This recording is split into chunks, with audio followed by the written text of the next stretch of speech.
Selamat datang kembali. Seneng banget rasanya kamu bisa gabung lagi sama kita hari ini. Iya, betul. Senang bisa ngobrol lagi. Buat kamu yang mungkin sama kayak saya yang selalu haus pengetahuan baru, selalu penasaran gimana sih dunia ini bekerja, tapi ya jujur aja sering ngerasa pusing duluan kalau lihat lautan jurnal teknis. Nah, kamu ada di tempat yang pas banget. Benar. Di sesi penjelajahan kita ini, tugas kita memang ngurai hal-hal yang kelihatan ribet, jadi lebih masuk akal. Dan yang paling penting, aplikatif buat kita semua. Tepat sekali. Nah, hari ini sumber materi yang bakal kita bedah bareng-bareng itu sebuah ulasan akademis yang lumayan baru. Ini rilis bulan Juni 2025 di jurnal Molecules. Penelitinya dari Clemson University, ada Nawodal Kapugedona dan Red Cheesmith. Dan misi kita hari ini lumayan besar ya. Kita bakal lihat gimana limbah nabati yang selama ini cuma kita anggap sebagai sampah sisa industri, ternyata, dan ini bagian menariknya, menyembunyikan kunci revolusioner buat gantiin plastik dari minyak bumi. Sepenuhnya, Sepenuhnya ya. bukan cuma campuran. Betul, sepenuhnya. Dan ini tuh bukan lagi sekedar eksperimen lab skala kecil atau teori di atas kertas. Makalah ini benar-benar nyorotin pergeseran paradigma yang masif banget di ilmu material. Dampaknya buat keseharian kita, terus buat industri, sampai masa depan manufaktur, itu bakal kerasa banget. Pasti. Sangat masif. Nah, buat ngasih sedikit gambaran ke kamu yang lagi dengerin, coba deh bayangin skala masalah yang lagi kita hadapin sekarang. Setiap tahun, industri kertas sama pulp di seluruh dunia itu menghasilin sekitar 50 juta ton limbah. Itu baru kertas ya? Iya, baru kertas. Terus kalau kita tambah limbah dari industri etanol, pertanian, tekstil, ada tambahan sekitar 30 juta ton lagi. Jadi kalau di total, kita nih ngomongin lebih dari 80 juta ton limbah yang namanya lignin setiap tahunnya. 80 juta ton. Angka yang luar biasa besar. Banget. Dan bagian yang paling bikin saya shock pas baca pendahuluan makalah ini tuh, betapa sedikitnya limbah ini yang bener-bener dimanfaatin. Coba tebak, berapa? Kurang dari 2%. Miris ya sebenarnya. Terus kemana perginya yang 98% sisa itu? Ya dibakar gitu aja. Jutaan ton material ini dibakar sebagai bahan bakar kualitas rendah, cuma karena industrinya bingung, mau buang ini kemana? Nah, disitulah letak tragedinya. Tapi di saat yang sama, ini peluang terbesarnya. Hal yang paling bikin takjub dari sains material modern itu ya ini. Gimana ilmuwan mulai ngeliat potensi luar biasa dari apa yang selama ini kita sebut sampah. Jadi kita nggak lagi ngelihat 80 juta ton itu cuma sebagai masalah polusi asap kan?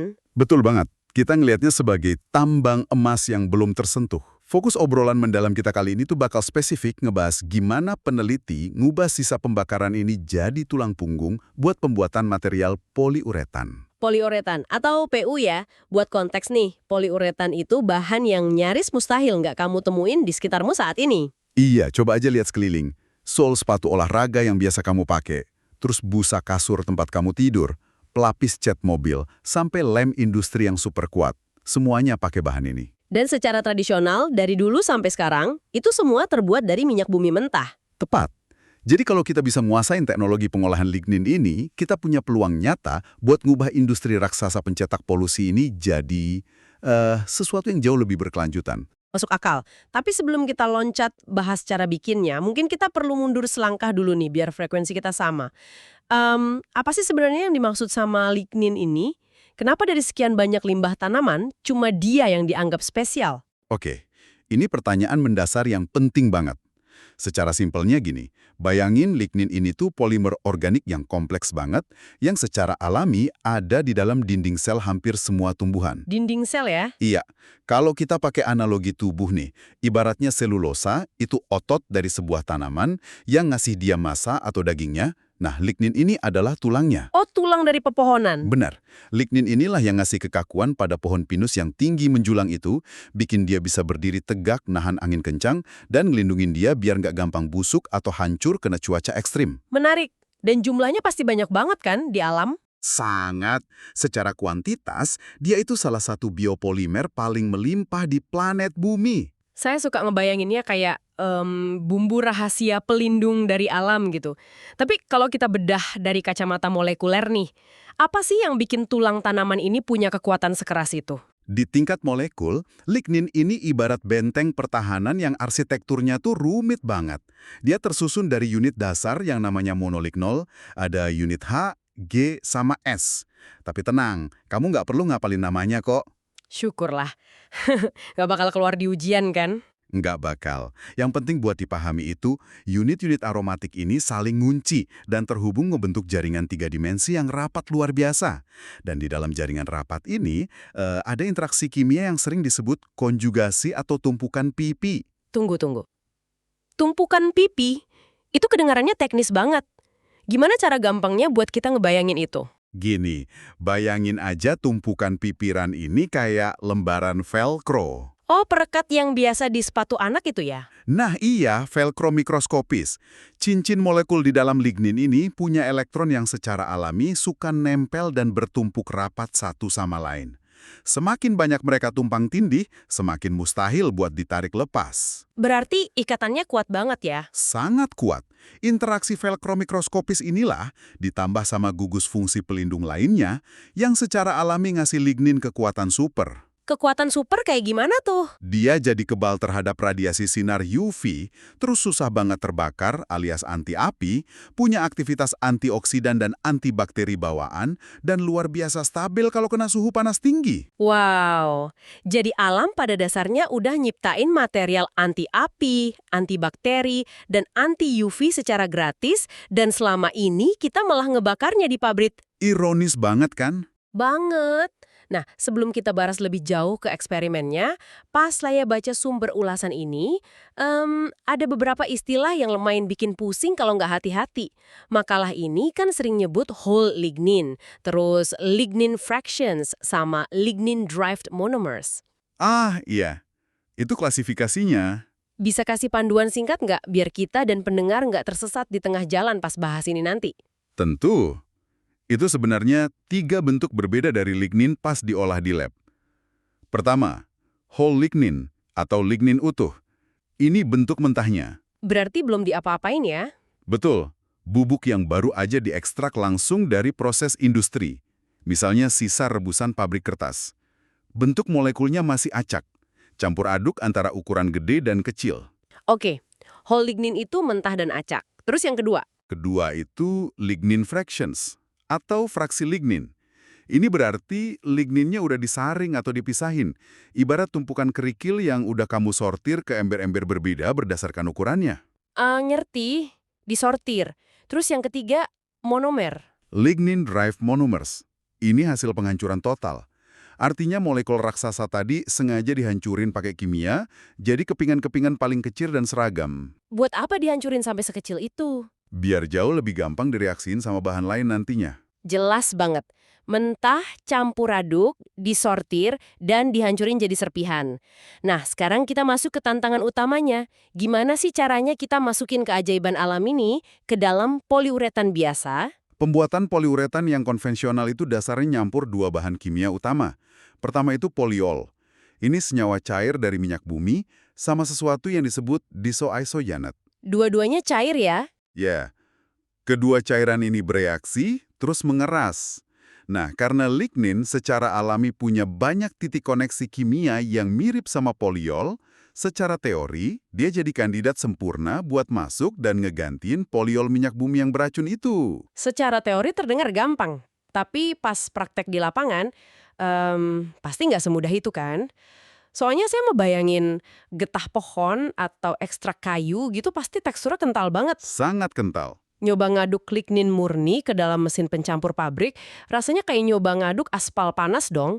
Pasti lengket nggak rata dan mesin pabrik bisa rusak gara-gara itu. Insting kamu tajam banget. Masalah viskositas atau kekentalan ini itu tuh benar-benar jadi rintangan terbesar selama puluhan tahun. Lignin murni itu kaku dan susah diaduk rata. Terus solusinya gimana? Disinilah makalah ini nyorotin sebuah terobosan keren. Ada studi dari peneliti bernama Zhang dan timnya. Mereka nemuin solusi elegan buat ngatasin masalah aspal panas ini.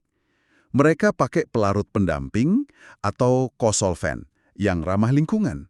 Namanya propilen karbonat.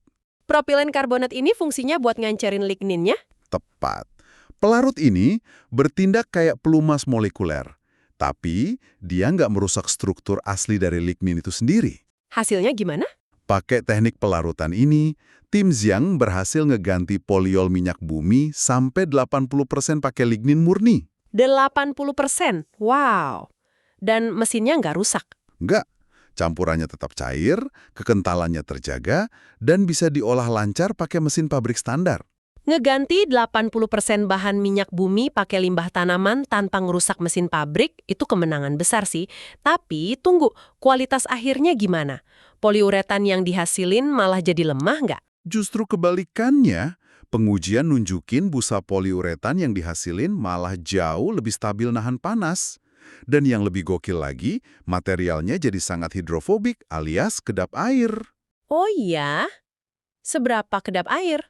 Sudut kontak airnya melonjak sampai 140 derajat. Artinya, air bakal langsung tergelincir jatuh kayak di atas daun talas. Kinerjanya bener-bener ngelampauin poliuretan biasa. Keren banget. Tapi, tadi kan kamu sempat nyinggung soal penyortiran ukuran molekul atau fraksi lignin tuh. Apakah semua ukuran lignin bakal ngasilin poliuretan yang sama bagusnya? Nah, enggak. Ukurannya ini sangat nentuin nasib akhir materialnya. Ada studi dari Lee dan timnya yang ngebuktiin ini. Mereka misahin lignin dari limbah alkali. Terus apa yang mereka temuin? Mereka nemuin fakta unik. Fraksi lignin yang ringan, yang kepingannya kecil-kecil, itu ngasilin poliuretan yang sangat fleksibel dan lentur. Sebaliknya, lignin yang molekulnya gede, berat, dan rapat, itu bakal bikin poliuretan yang sangat kaku. Oh, berarti ini tuh soal nemuin takaran resep yang pas ya? Kayak masak aja. Benar banget. Kalau kita merujuk ke studi lain di makalah ini yang pakai serbuk gergaji kayu poplar, mereka nyebutin ada semacam titik manis atau sweet spot.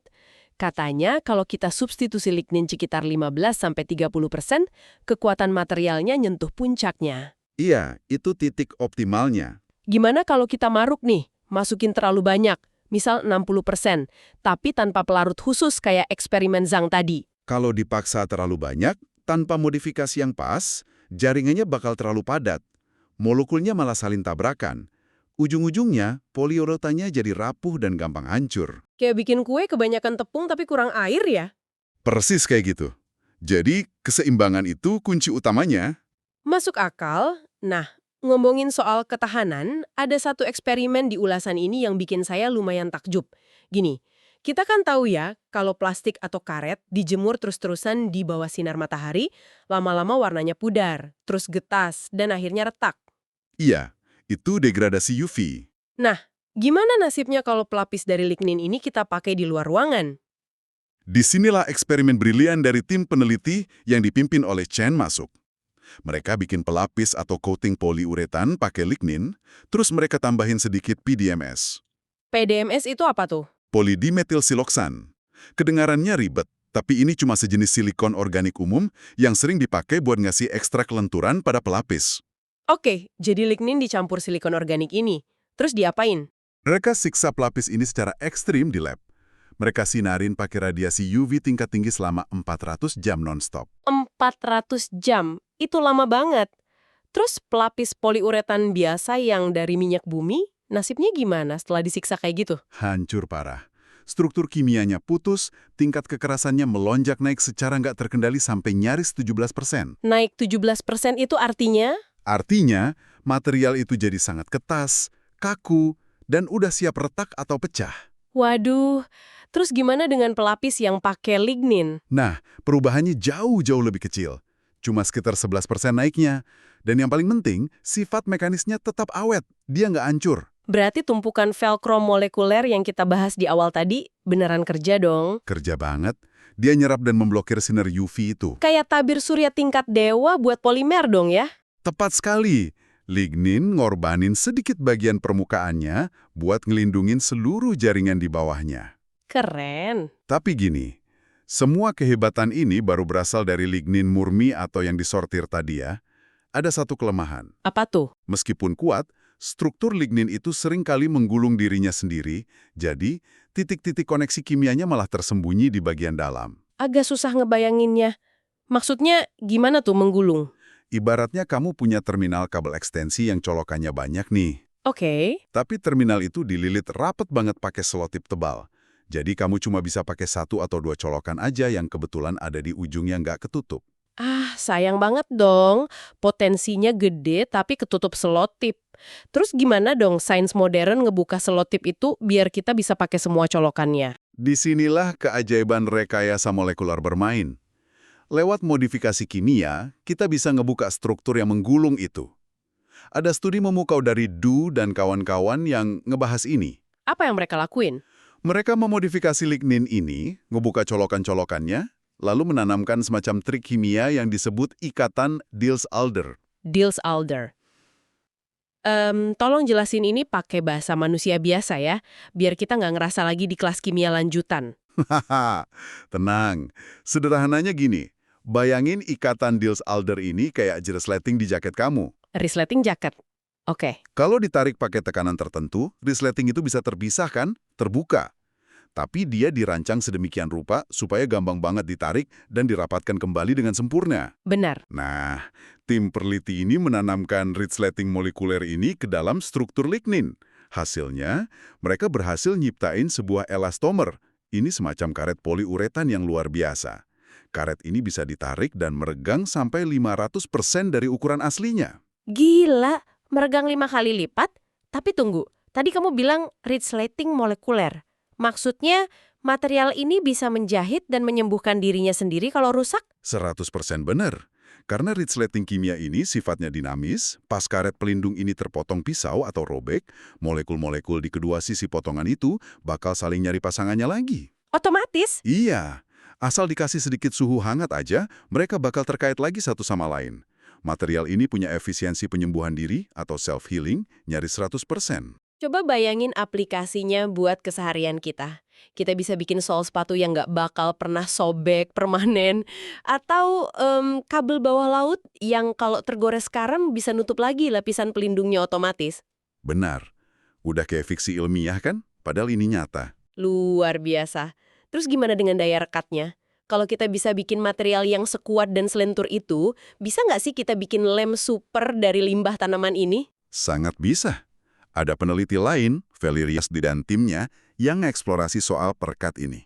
Mereka pakai teknik yang namanya fenolasi dengan katalis asam. Fenolasi? Apa fungsinya? Gampangnya, ini tuh proses ngebangun jembatan, biar ligninnya lebih gampang nempel ke material lain. Nah, pas lignin yang udah dikasih jembatan ini direaksiin sama isosianat jenis PMDI. Bentar, PMDI itu apa? Oh, itu aktivator lem yang paling umum dipakai di industri kayu. Pas mereka dicampur, mereka nyiptain ikatan yang bener-bener tak tertembus. Seberapa kuat lem dari lignin ini kalau dibandingin sama lem industri komersial yang 100% dari minyak bumi? Uji ketahanannya ngebuktiin kalau perekat lignin ini mampu nahan beban tarikan dan gesekan mekanis yang sangat ekstrim. Bahkan di beberapa pengujian, dia sejajar atau malah ngelampauin lem komersial yang mahal di pasaran. Wah, Dia nempel dengan kekuatan maksimal, nggak peduli cuacanya lagi panas terik atau lembab banget. oke, ini keren banget. Tapi ini ngebawa saya ke sebuah pertanyaan besar. Dan saya yakin kamu yang lagi dengerin juga pasti kepikiran hal yang sama. Kekhawatiran soal sampah ya? Iya, bener banget. Kalau kita nyiptain material super yang tahan UV, bisa nyembuhin diri sendiri, terus nempelnya sekuat beton, apa ini nggak bakal berujung jadi masalah polusi baru di masa depan? Jangan-jangan material ini malah numpuk di dasar laut ribuan tahun kayak botol plastik sekarang? Itu kekhawatiran yang super valid. Memang kadang ketahanan material itu musuh utamanya lingkungan. Tapi tenang, penelitian dari Liang dan rekan-rekannya ngasih jawaban yang sangat melegakan soal ini. Oh ya? Apa solusinya? Mereka ngelakuin modifikasi yang disebut likuifasi PEG. Likuifaksi itu pencairan kan? Maksudnya nyairin lignin yang keras tadi? Tepat, likuifaksi itu pencairan. Dan PEG atau polyethylene glycol itu cairan pelarut yang super aman. Saking amannya, cairan ini sering banget dipakai di krim kulit atau obat-obatan kita. Oh, yang sering ada di komposisi skincare ya? Benar, mereka pakai PEG ini buat ngelelehin dan ngelarutkan lignin padat secara sempurna. Ibaratnya kamu ngaduk adonan kue sampai benar-benar halus, nggak ada gumpalan tepung yang sisa. Terus hasil adonan halus ini dibikin apa? Dengan teknik ini, mereka berhasil bikin busa poliuretan di mana 100% bahan minyak buminya diganti total sama lignin. 100%. Wow, tergantikan total? Terus pertanyaan intinya, Apa material ini bisa terurai kembali di alam? Nah ini, secara struktur fisik, busa ini 4 kali lebih kuat nahan tekanan dibanding busa biasa. Tapi kejutannya ada di daya urainya. Gimana perbandingannya? Busa dari minyak bumi itu susah banget terurai. Dalam uji kubur di tanah selama 180 hari, dia cuma terurai sekitar 4,36%. Dikit banget ya, pantesan numpuk. Bener, tapi busa lignin yang 100% tadi, dia mampu terurai sampai 17,36% dalam waktu yang sama. 17,36% dalam 6 bulan, berarti ngelipet gandain kecepatan hancurnya sampai 4 kali lipat. Tapi di saat yang sama, materialnya dibikin 4 kali lebih kuat. Tepat. Itu lompatan yang monumental banget. Ini ngebuktiin kalau kita bisa bikin desain material yang tangguh pas lagi dipakai, tapi bersedia hancur dan kembali ke bumi saat tugasnya udah selesai. Dan ngomong-ngomong soal kembali ke bumi, kita wajib bahas satu aplikasi spesifik di makalah ini yang benar-benar bisa mengubah dunia penyelamatan lingkungan. Wah, apa tuh? Coba bayangin skenario ini. Ada tumpahan minyak mentah yang parah di lautan.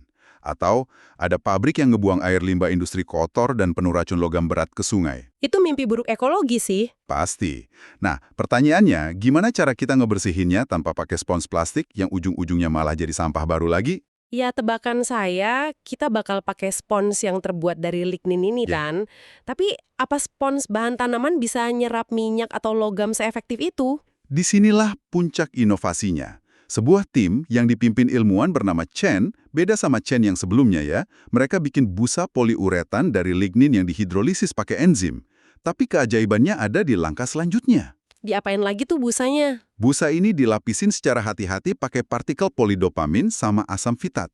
Pelapisan ganda efeknya apa ke busa itu? Pelapisan ini bikin permukaannya jadi punya kepribadian ganda. Hah, kepribadian ganda gimana? Pas spons ini ada di udara terbuka, dia sifatnya superhidrofilik. Artinya dia sangat-sangat rakus nyerap air. Oke, dia suka air. Tapi, begitu kamu nyelemin spons ini ke bawah air, permukaannya bereaksi sama lingkungan dan seketika berubah jadi super oleofobik. Super oleofobik, berarti dia nolak minyak. Secara ekstrim, dia benci banget sama minyak kalau lagi di bawah air. Berarti, kalau kita ngalirin air kotor yang campur minyak ke spons ini di dalam air, dia bakal biarin airnya lewat, tapi nolak dan misahin minyaknya. Betul sekali. Efisiensi pemisahan air dan minyaknya nyentuh lebih dari 99%. Gila, nyari sempurna. Belum selesai. Berkat partikel polidopamin dan gugus lignin yang terbuka tadi, spons ini juga berubah jadi semacam magnet kimia. Pas air limbah lewat, dia nangkap dan nyerap logam berat beracun kayak tembaga. Logam berat juga diserap. Iya, termasuk pewarna industri yang mematikan dari sisa pabrik tekstil. Dan kapasitas serapnya ini masif banget, nyentuh 98,2 mg racun tembaga per gram spons. Untuk ukuran spons yang ringan, itu daya serap yang luar biasa besar. Jadi kita beneran bisa nyaring limbah pabrik cuma dengan ngelewatin airnya ke busa ini. Tepat. Dan tahu nggak bagian paling keren dari spons ini? Apa? Pas spons ini udah jenuh, udah penuh sama racun dan minyak, kita nggak perlu buang dia ke tempat pembuangan akhir buat menuhin tanah. Terus diapain dong? Makalah ini ngejelasin kalau spons ini tinggal dicelupin aja ke dalam larutan basa lemah. Dan dia bakal hancur terurai secara total cuma dalam waktu 5 jam. Tunggu. Hancur total dalam 5 jam? Iya, 5 jam. Oke, kedengarannya emang fantastis banget buat urusan daur ulang. Tapi jujur aja, ini malah bikin saya agak was-was nih. Kenapa was-was? Gimana kalau pas spons ini lagi dipakai sama pekerja di laut buat bersihin tumpahan minyak, nggak sengaja kena sabun cuci atau pembersih yang sifatnya sedikit basah, apa dia bakal tiba-tiba hancur lebur di tangan pekerjanya pas lagi bertugas? Pertanyaan yang sangat kritis. Wajar sih kalau kamu skeptis. Tapi untungnya jawabannya enggak. Syukurlah. Kenapa bisa enggak? Larutan basa lemah yang dipakai di eksperimen buat ngancurin spons itu butuh kondisi pH dan perendaman statis yang spesifik banget. Dia nggak bakal hancur seketika cuma karena kecipratan air sabun industri yang ngalir gitu aja. Oh, jadi butuh kondisi khusus ya? Benar, dia butuh kondisi reaktor daur ulang yang terkontrol buat mutusin ikatan pelapisnya. Jadi selama bertugas di lapangan, dia bakal tetap kokoh. Tapi sangat gampang buat dimusnahkan dengan aman di fasilitas pengolahan pas masa pakainya habis. Luar biasa. Benar-benar sebuah siklus yang tertutup sempurna. Jadi, buat kamu yang terus nyimak dari awal tadi, coba deh kita tarik napas sejenak. Kita lihat lagi perjalanan pikiran yang baru aja kita lalui bareng-bareng ini ya. Iya, lumayan jauh ya perjalanannya. Banget. Apa yang di awal tadi cuma kita kenal sebagai 80 juta ton limbah pabrik kertas yang dibakar dan ngotorin paru-paru bumi tiap tahunnya, ternyata nyimpen cetak biru perlawanan dari alam. Benar. Lewat bantuan rekayasa molekuler, kita udah ngebedah buktinya. Lignin yang posisinya sebagai tulang dari pepohonan itu ternyata bisa disulap jadi material yang nahan radiasi UV, kayak tabir surya.